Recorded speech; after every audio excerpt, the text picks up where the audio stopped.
Right now, as you're reading these words, something invisible is holding you together. It's keeping your atoms from flying apart. It's preventing your body from collapsing into itself.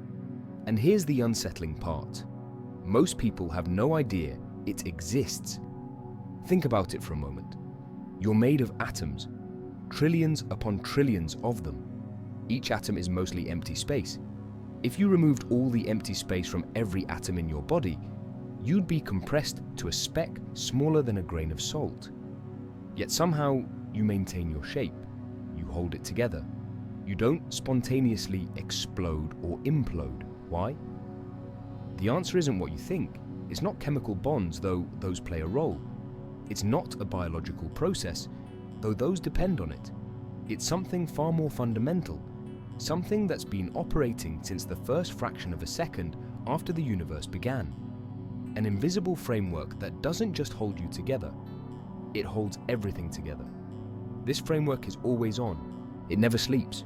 It's working right now on your phone or computer screen, in the chair you're sitting on, in the air you're breathing.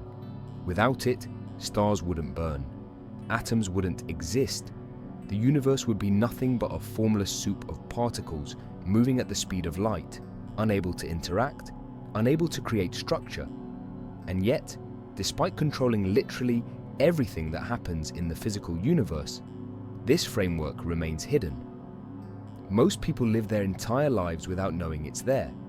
They walk through a world held together by invisible forces they can't see, governed by rules they've never learned.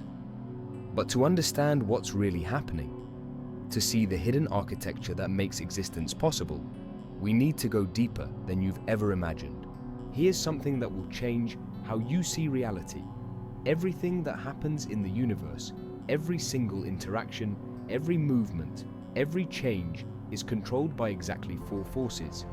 Not 5, not 100, just 4.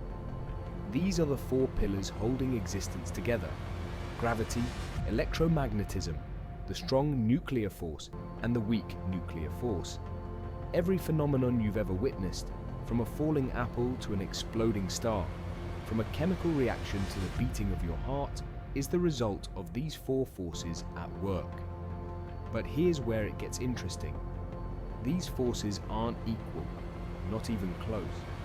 The strong nuclear force is the heavyweight champion. It's roughly 100 times stronger than electromagnetism. Electromagnetism itself is vastly more powerful than the weak nuclear force. And gravity? Gravity is so incomprehensibly weak compared to the others that it's almost embarrassing.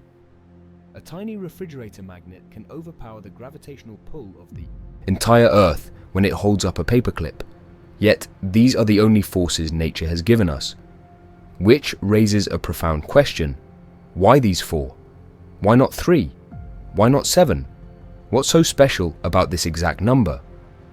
Scientists have discovered that, in the first moments after the Big Bang, these forces might not have been separate at all. They may have been unified into a single force. As the universe cooled, they split apart like ice crystals, forming distinct patterns. But why did they split into precisely 4? Why this configuration and not another? The answer hints at something deep about the structure of reality itself. Something about why the universe can support complexity, structure, and ultimately life. But here's what nobody tells you about these forces. They're lying to you about gravity. Not intentionally, but every time someone calls it a powerful force, they're getting it backwards. Gravity is pathetically weak, so weak that it's almost non-existent compared to the other forces. Consider this. The electromagnetic force is about 1 trillion times stronger than gravity. That's a 1 followed by 36 zeros. To put this in perspective right now, the electromagnetic forces in your body are strong enough to resist the gravitational pull of the entire planet beneath your feet. Earth, with all its mass, 6 billion trillion tons, can't pull you through the floor because electromagnetic repulsion between atoms is that much stronger. So, here's the paradox. If gravity is so pathetically weak, why does it dominate the universe? Why do galaxies hold together through gravity rather than electromagnetism? Why does gravity shape the cosmos on the larger scales? The answer reveals something profound about how reality is structured. Electromagnetic forces cancel out. Objects contain equal numbers of positive and negative charges. A rock has as many electrons as it has protons, so the electrical forces balance to zero. The strong and weak nuclear forces, they only work across distances smaller than an atomic nucleus. Step outside that tiny range and they disappear completely. But gravity has a terrifying property. It only attracts, never repels. Every particle with mass pulls on every other particle with mass. There's no negative mass to cancel it out. This means gravity is the only force that accumulates infinitely. Add more mass, get more gravitational pull. Always, forever. A single atom's gravity is negligible. But collect enough atoms, say a planet's worth, and gravity becomes unstoppable. And this weakness hides something stranger about how reality works. You've never actually touched anything in your entire life. Not your phone, not another person, not even yourself. What you perceive as touch is electromagnetic repulsion. When you press your hand against a table, the electrons in your hand's atoms are repelling the electrons in the table's atoms. They never make contact. There's always a tiny gap, a microscopic void that can never be crossed. The sensation you call touch is actually the electromagnetic force pushing back against you. Every surface you've ever felt, every handshake, every embrace, all of it is the electromagnetic force creating the illusion of contact while maintaining absolute separation. You're living your entire life in electromagnetic isolation, never truly touching the physical world. But electromagnetism's deception goes deeper than that. Light? That's electromagnetism vibrating through space. Every color you've ever seen is an electromagnetic wave at a different frequency. The screen you're reading this on. Electromagnetic forces manipulate electrons to create photons. Chemistry? Every chemical bond, every reaction, every molecule, pure electromagnetism. Your thoughts right now are electromagnetic signals firing between neurons. And here's what makes this truly remarkable. Electricity and magnetism aren't actually two separate things. They're the same phenomenon, viewed from different perspectives. Move an electric charge, you create a magnetic field. Change a magnetic field, you create an electric current. In the late 1800s, James Clerk Maxwell proved they're inseparable. Two faces of a single force. That's why we call it electromagnetism now, not electricity and magnetism. This unified force controls almost everything in your daily experience. The structure of atoms, the properties of materials, the functioning of your nervous system. Nearly every technology humans have ever invented operates through electromagnetic principles, but electromagnetism has a secret partner in crime that most people have never heard of. There's a force operating inside the sun right now that's so obscure. Most people have never heard of it. Yet without this mysterious force, the sun wouldn't shine, stars wouldn't burn, the universe would be cold, dark, and lifeless.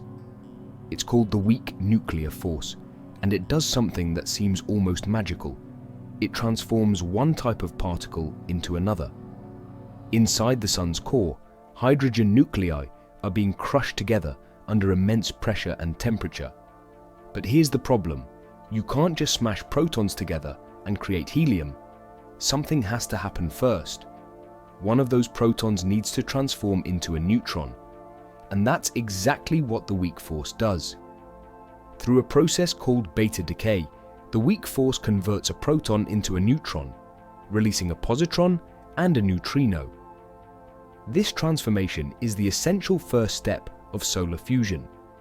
Without it, the sun would just be a giant ball of hydrogen, incapable of generating energy. No sunlight, no warmth, no life on Earth. But the weak force is bizarre in another way. Its range is absurdly short.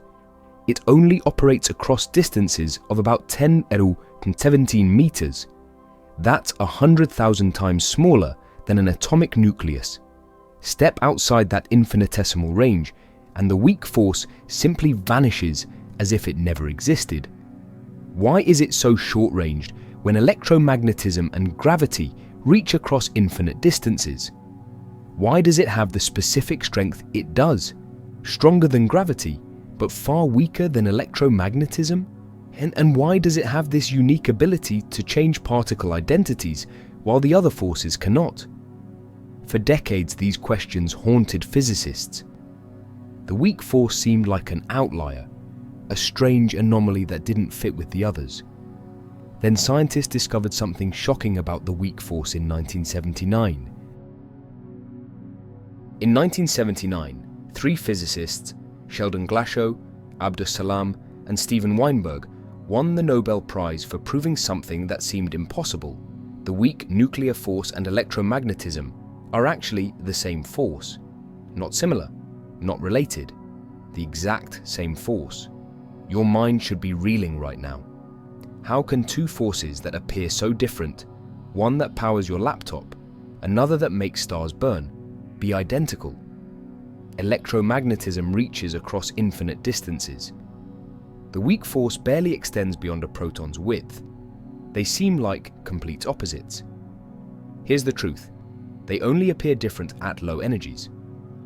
At the energy levels we experience in everyday life, the electroweak force is split into two distinct phenomena. But crank up the energy high enough, around 159.5 giga-electron volts, and something extraordinary happens. The distinction disappears. They merge back into a single unified force. This isn't just theory. Scientists at CERN have recreated these conditions in particle accelerators and watched the unification happen in real time. Now think about what this means for the early universe. In the first trillionth of a second after the Big Bang, when temperatures were incomprehensibly high, the weak force and electromagnetism didn't exist separately. There was only the electroweak force. As the universe expanded and cooled below that critical temperature threshold, the unified force underwent what physicists call symmetry breaking. It fractured into the two forces we observe today. Imagine water freezing into ice. The liquid becomes solid, structured, distinct. The electroweak symmetry breaking was like that. A phase transition that fundamentally changed how the universe operates. But here's what keeps physicists awake at night. If two forces are actually one, what about the others? This discovery revealed that the universe is hiding something even more fundamental. The strong nuclear force is a monster. It's approximately 100 million trillion times stronger than gravity. That's a 1 with 38 zeros after it. No other force in nature even comes close to this raw power. And yet, you've probably never noticed it working. Why? Because the strong force has the shortest leash in physics. It only operates across distances smaller than an atomic nucleus, about 10 to the power 15 meters. That's 1 femtometer, or 1/1,000,000th of a billionth of a meter. Outside this microscopic prison yard, the strong force drops to zero instantly. It's like a guard dog on an impossibly short chain, terrifyingly powerful, but utterly confined. This confinement solves one of nature's most critical problems. Inside every atomic nucleus, protons are packed together at incredibly close range. Remember, protons are all positively charged, and like charges, repel through electromagnetic force. They should explode apart with tremendous violence. But they don't. The strong force overpowers electromagnetic repulsion and binds protons and neutrons together into stable nuclei. Without this force, atoms larger than hydrogen couldn't exist. No carbon, no oxygen, no elements capable of forming complex chemistry, no you. The strong force operates through particles called gluons, and here's where things get truly strange. Gluons carry the strong force charge themselves. Unlike photons, which don't interact with other photons, gluons interact with each other. This creates a bizarre effect called confinement. Quarks, the particles that make up protons and neutrons, are permanently trapped by gluons. You cannot pull a quark out of a proton. Try to separate them and the strong force gets stronger the farther you pull, like stretching a rubber band. Eventually, you've added so much energy that new quarks spontaneously pop into existence, and this prison-like behavior hints at a deeper truth about existence. Everything you've been told about particles is wrong. Electrons aren't tiny balls orbiting atoms. Photons aren't little packets of light zipping through space. Quarks aren't microscopic building blocks sitting inside protons. They're vibrations, ripples in invisible fields that permeate all of space.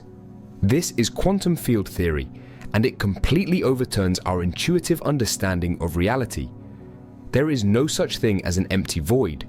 Space itself is filled, completely saturated with quantum fields. The electron field, the photon field, the quark fields, the gluon field. Every fundamental particle has its own corresponding field extending throughout the entire universe. When we detect what we call an electron, we're actually detecting a localized vibration in the electron field. Like a wave on an ocean, the particle is an excitation of the underlying field. The ocean is always there, even when it's calm. The electron field is always there, even when no electrons are being detected. Think about it. Right now, the electron field passes through your body, through this planet, through every star and galaxy. It's omnipresent. When an electron appears here versus there, it's not that a particle traveled between locations. It's that the field vibrated in one place, then stopped, then vibrated in another place. The same applies to every particle. Photons are ripples in the electromagnetic field. Quarks are excitations in quark fields. Even the forces themselves are carried by field vibrations. Gluons, W and Z bosons, all of them are manifestations of underlying fields. This means reality isn't made of particles moving through empty space. Reality is made of fields, and particles are just the way fields express themselves when they get excited. But these fields do something utterly bizarre when no one's looking. Empty space is boiling with activity. Right now, in the empty space between your atoms, particle-antiparticle pairs are spontaneously appearing and vanishing trillions of times per second. They exist for impossibly brief moments before annihilating each other and disappearing. These are called virtual particles, and they're not science fiction. They're a direct consequence of Heisenberg's uncertainty principle, one of the most fundamental laws in quantum mechanics. The uncertainty principle states that you cannot simultaneously know both the exact energy of a system and exactly when that energy exists. This creates a loophole in reality. Quantum fields can borrow energy from nothing, create particle pairs, as long as they pay it back quickly enough. The more energy borrowed, the faster it must be returned. This sounds like theoretical madness, except we've proven it's real. In 1948, Dutch physicist Hendrik Casimir predicted that if you place two uncharged metal plates extremely close together in a vacuum, they should attract each other. Why? Because the space between the plates restricts which virtual particles can appear there, while the space outside has no such restriction. This creates a pressure difference. The vacuum outside literally pushes the plates together. In 1997, physicist Steve Lamoureux measured this effect with extraordinary precision. The Casimir effect is real. Virtual particles are real. The vacuum is not empty. This means every cubic centimeter of empty space contains what physicists call vacuum energy, a roiling sea of quantum fluctuations, fields oscillating, particles appearing and disappearing, energy constantly being borrowed and repaid. And here's where things get troubling. When physicists try to calculate how much energy should exist in the vacuum, they get an answer so catastrophically wrong that it threatens our entire understanding of physics. This creates the biggest unsolved problem in physics. When physicists calculated how much energy should exist in empty space based on quantum field theory, they expected a large number. What they got was apocalyptic. The math predicted a vacuum energy density of approximately 10^113 joules per cubic meter. That's a 1 followed by 113 zeros. To put this in perspective, this is more energy in a coffee cup of empty space than exists in all the observable universe combined. Then they measured the actual vacuum energy density through astronomical observations. The result? Approximately 10^9 joules per cubic meter. Read that again. Theory predicts 10^113. Reality shows 10^9. The difference is 10^122, 122 orders of magnitude. This isn't just wrong. This is the most spectacularly wrong prediction in the history of science. If you predicted someone's height and were this far off, your estimate would span from here to beyond the edge of the observable universe and back again, billions upon billions of times over.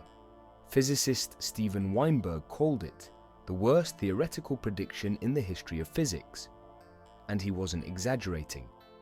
If the vacuum energy were actually as large as theory predicts, the universe would have torn itself apart instantly. Space would expand so violently that atoms could never form. Stars and galaxies would be impossible. You wouldn't exist. Yet somehow, the vacuum energy is almost perfectly zero. Not completely zero. Cosmological observations show there's a tiny amount contributing to dark energy, and the universe's accelerating expansion. But it's 122 orders of magnitude smaller than it should be. No one knows why.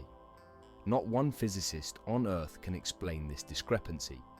It suggests we're missing something fundamental about how quantum fields work, about the nature of space itself, about the hidden framework holding everything together. But hidden in this catastrophe is the key to why you have mass.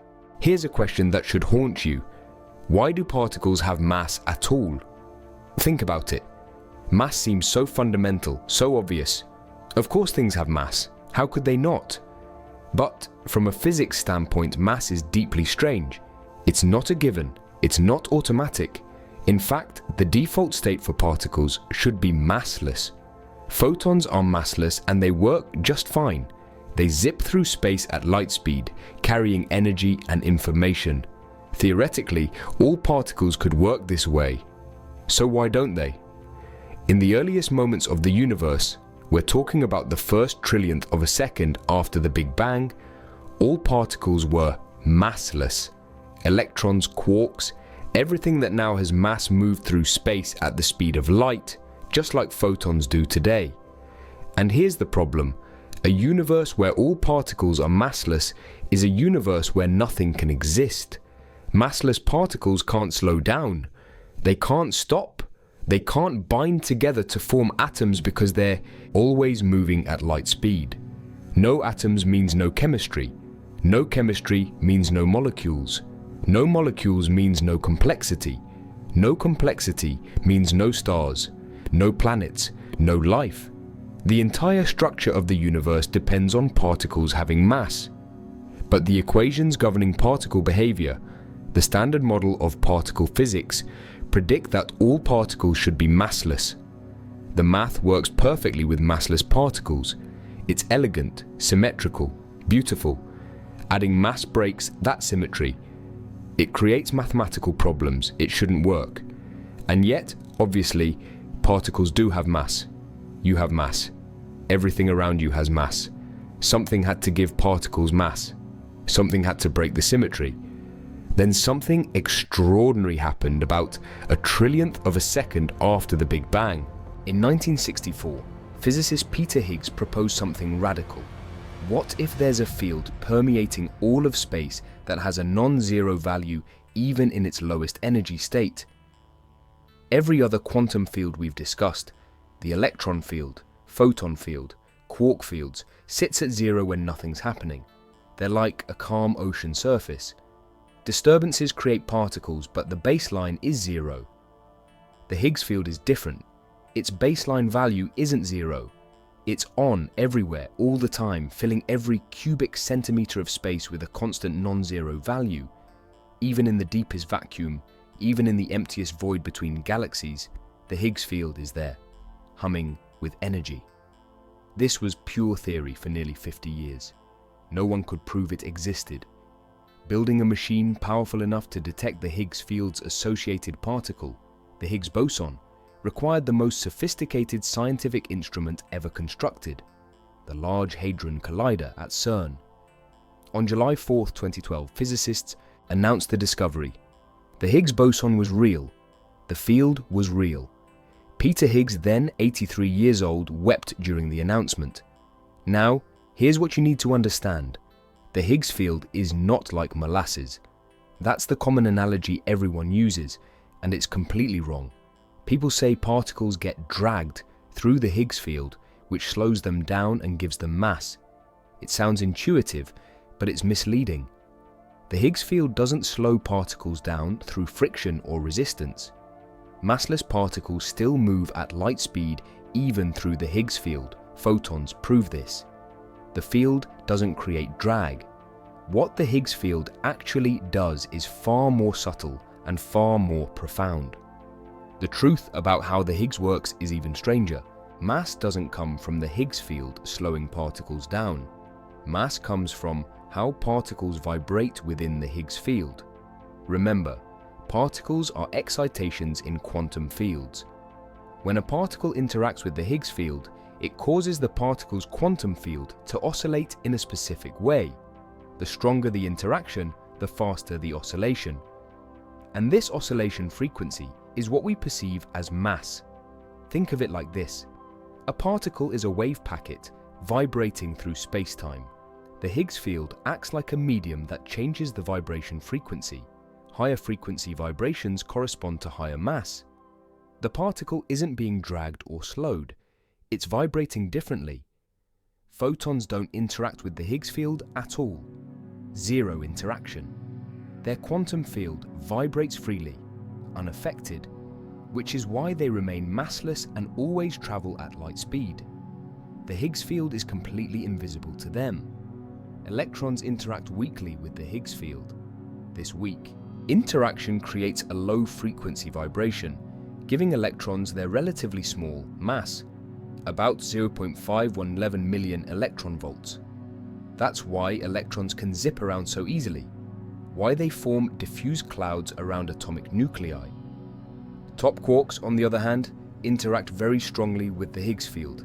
This creates an intense, high-frequency vibration, giving them enormous mass, about 173,000 million electron volts. That's roughly 340,000 times heavier than an electron. Top quarks are so massive they decay almost instantly, existing for only about 5,025 seconds. Every particle's mass is determined by how strongly it couples to the Higgs field. It's like each particle type has a unique resonance frequency determined by its interaction strength. This is elegant. It explains where mass comes from. It solved one of physics' deepest mysteries and earned Peter Higgs a Nobel Prize in 2013. But the Higgs only explains about 1% of your mass. Here's something that will fundamentally change how you think about yourself. About 99% of your mass doesn't come from the Higgs field. It comes from pure energy trapped inside protons and neutrons. Let's do the math. A proton has a mass of about 938 million electron volts. But the three quarks inside it, 2 up quarks and 1 down quark, have a combined mass of only about 9 million electron volts when you account for their Higgs field interactions. Wait, that's only 1% of the proton's mass. Where's the other 99%? It comes from the binding energy of the strong force. Inside every proton and neutron, quarks are moving at nearly the speed of light, trapped in their gluon prison. The gluons themselves carry strong force charge and interact with each other, creating a seething maelstrom of quantum activity. This movement energy, this kinetic energy of quarks and gluons, is enormous. Einstein's equation E mc2 tells us that energy and mass are equivalent. They're the same thing expressed differently. All that kinetic energy and binding energy trapped inside nucleons doesn't just contribute to mass, it becomes mass. Your body contains approximately 7 atoms. Most of your mass is in the protons and neutrons of those atoms' nuclei, and most of that mass is the kinetic energy of quarks and gluons whirling around at relativistic speeds, bound together by the strong force. You're not made of matter in the traditional sense. You're made of frozen energy, packets of motion and force interactions stabilized into forms we call particles. The Higgs field gives particles their intrinsic mass, yes, but the bulk of your mass, the weight you feel when you step on a scale, is the strong force's energy crystallized into physical form. This means you're mostly made of frozen energy, not matter. Forces don't work the way you think they do. There are no invisible hands pushing and pulling. There's no action at a distance. Every force operates through the exchange of particles, messengers carrying the force between objects. When two electrons repel each other electromagnetically, they're not just mysteriously pushing apart. They're exchanging photons back and forth. These photons are virtual particles, existing only briefly during the exchange, but their trading creates the electromagnetic force. Every electromagnetic interaction, from the light hitting your eyes to the chemical bonds holding molecules together, works through photon exchange. The strong force operates through gluons. Quarks inside protons and neutrons are constantly exchanging gluons, and this exchange creates the powerful binding that holds nuclei together. Unlike photons, gluons carry a strong force charge themselves, which is why they interact with each other and create that strange confinement effect we discussed earlier. The weak force uses three messenger particles, the W+, W, and Z bosons. These are responsible for radioactive decay and the nuclear reactions powering the sun. When a neutron transforms into a proton through beta decay, a W boson is exchanged, carrying away the difference and creating an electron, an antineutrino in the process, and gravity. Theoretically, gravity should work through particles called gravitons. The math predicts they exist. They should be massless, uncharged particles traveling at light speed, but we've never detected one. The gravitational force is so weak that individual gravitons may be impossible to observe with any technology we can imagine. These force carriers aren't just interesting trivia. Their properties, particularly whether they have mass or not, determine the fundamental structure of reality. And the properties of these messengers reveal why the universe has structure. There's a profound relationship between a force carrier's mass and how far that force can reach. It's not a coincidence, it's fundamental physics, and it explains why the universe has the structure it does. Photons are massless. This means electromagnetism has infinite range. The light from distant galaxies, billions of light years away, can reach your eyes. Electromagnetic forces extend across the cosmos without limit. The same applies to gravitons. If they exist, their masslessness would give gravity infinite range, which matches what we observe. But the W and Z bosons, the carriers of the weak force, are massive. The W bosons weigh about 80,000 million electron volts. The Z boson weighs about 91,000 million electron volts. These are heavy particles, roughly 80 to 90 times more massive than a proton, and this mass creates a prison. Heisenberg's uncertainty principle limits how far massive particles can travel when they're virtual, borrowed from the vacuum. The relationship is precise. The heavier the particle, the shorter the time it can exist, and therefore the shorter distance it can travel before it must be repaid to the vacuum. The W and Z bosons are so massive, they can only exist for about 10 25 seconds. In that infinitesimal time, even traveling near light speed, they can only cover about 18 meters, a distance 1,000 times smaller than an atomic nucleus. This is why the weak force has such absurdly short range. It's not an arbitrary property. It's a direct consequence of the mass of its messenger particles. The force carriers are simply too heavy to travel far. But here's what puzzled physicists for decades. Why are the W and Z bosons so massive when photons are massless? They're all fundamental force carriers. What makes them different? The answer is explosive. These forces weren't always separate. If electromagnetism and the weak force were once unified, what about the strong force? What about gravity?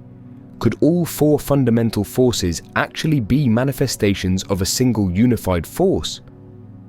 The math says yes. Grand unified theories predict that at extremely high energies, around 10^15 giga-electron-volts, the electromagnetic weak and strong forces should merge into one.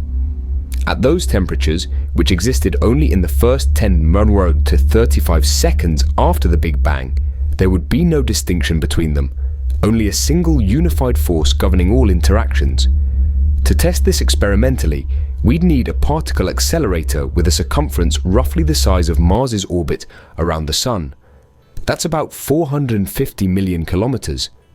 The Large Hadron Collider, humanity's most powerful accelerator, is 27 kilometers around. We're not even close. But the unification doesn't stop there. At even higher energies, the Planck scale, around 10^19 giga-electron-volts, gravity itself should unify with the other forces. At temperatures that extreme, which existed for only the briefest instant after the Big Bang, quantum effects and gravitational effects become the same strength. Space and time themselves become quantum foam, fluctuating wildly. At this scale, there would be only one force, one fundamental interaction. The framework we observe today, four distinct forces with different strengths and ranges, would be a low-energy shadow of this unified reality. Think about what this means. The universe started simple, perfectly unified. As it expanded and cooled, the unified force underwent a series of symmetry-breaking events, fracturing into the four forces we observe today. Like a single white light passing through a prism and separating into distinct colors. The forces aren't fundamentally different. They're different expressions of the same underlying phenomenon, separated by the cooling of the universe. This means the framework wasn't always hidden. In the beginning, there was unity, one force, perfect symmetry. Then the universe began to cool and everything changed. Imagine a perfectly spherical droplet of water floating in space. It's symmetric, looks the same from every angle. Now freeze it. As ice crystals form, the symmetry breaks. The ice has structure, angles, and distinct faces. The underlying substance hasn't changed, but its appearance has fractured into something more complex. This is exactly what happened to the fundamental forces. At 10 Joule, 43 seconds after the Big Bang, the Planck time, temperatures dropped below 10,132 degrees Kelvin. Gravity separated first, splitting away from the unified force. Space and time became distinct from the quantum fields. The first symmetry breaking had occurred. The universe continued expanding, cooling. At 10 Debreu, 35 seconds, temperatures fell below 10^27 degrees. The strong nuclear force crystallized out, separating from what remained, the electro-weak force. Now there were three distinct forces: gravity, the strong force, and electro-weak. Then came the final breaking. At about 10 Dorwari, 12 seconds after the Big Bang, when the universe cooled below about 10^15 degrees Kelvin, something extraordinary happened. The Higgs field, which had been symmetric up to this point, underwent spontaneous symmetry breaking. The Higgs field acquired its non-zero vacuum value, and in that instant, the electro-weak force split into electromagnetism and the weak nuclear force. The W and Z bosons suddenly acquired mass through their interaction with the now active Higgs field. Photons, which don't interact with the Higgs, remained massless. Other particles began interacting with the Higgs field too. Electrons gained mass. Quarks gained mass. The universe transformed from a state where everything moved at light speed to one where massive particles could slow down, bind together, create structure. And this breaking process created everything you see. Now we can see how everything fits together. Remove even one of these four forces, and the universe collapses into impossibility. Stars burn because the weak force enables fusion. Without it, protons couldn't transform into neutrons. Hydrogen couldn't fuse into helium. The sun would be a cold, dark ball of gas. Every star in the universe would be extinguished. No starlight, no heat, no energy source for planets. Atoms exist because the strong force overcomes electromagnetic repulsion. Without it, protons would fly apart instantly. Only hydrogen, single protons with no nucleus to hold together, could exist. No carbon, no oxygen, no iron, no heavy elements. Just a universe of hydrogen and helium incapable of complexity. Chemistry works because of electromagnetism. Every bond between atoms, every molecular structure, every chemical reaction depends on electromagnetic forces between electrons and nuclei. Without it, atoms couldn't connect. No molecules, no water, no proteins, no DNA. Life would be impossible. Galaxies form because gravity accumulates. It's the only force that never cancels, that only attracts, that grows stronger with more mass. Without gravity's infinite patience, gas clouds wouldn't collapse. Stars wouldn't cluster. Galaxies wouldn't exist. The universe would be a thin, diffuse fog of particles expanding forever into emptiness. All four forces are required, not three, not five. These four, with precisely the properties they have, their specific strengths, their particular ranges, their exact behaviors. Change the strong force by 5% and atoms fall apart. Change the weak force slightly and stars can't form. Adjust electromagnetism and chemistry breaks. Alter gravity even marginally and galaxies never coalesce. The framework holding the universe together isn't just hidden, it's also perfectly calibrated, balanced on a knife's edge between existence and impossibility. But there's one final secret about this framework. Here's the final truth, the one that should change how you see everything. Reality is far simpler than it appears. Strip away all the complexity, all the terminology, all the mathematics, and what remains is breathtakingly elegant. Everything, every particle, every force, every interaction is fields vibrating in spacetime. The electron field vibrates one way, creating what we call electrons. The photon field vibrates differently, creating light. The quark fields, the gluon fields, the Higgs field, all of them are just different expressions of the same underlying phenomenon. Quantum fields in various states of excitation. The forces themselves?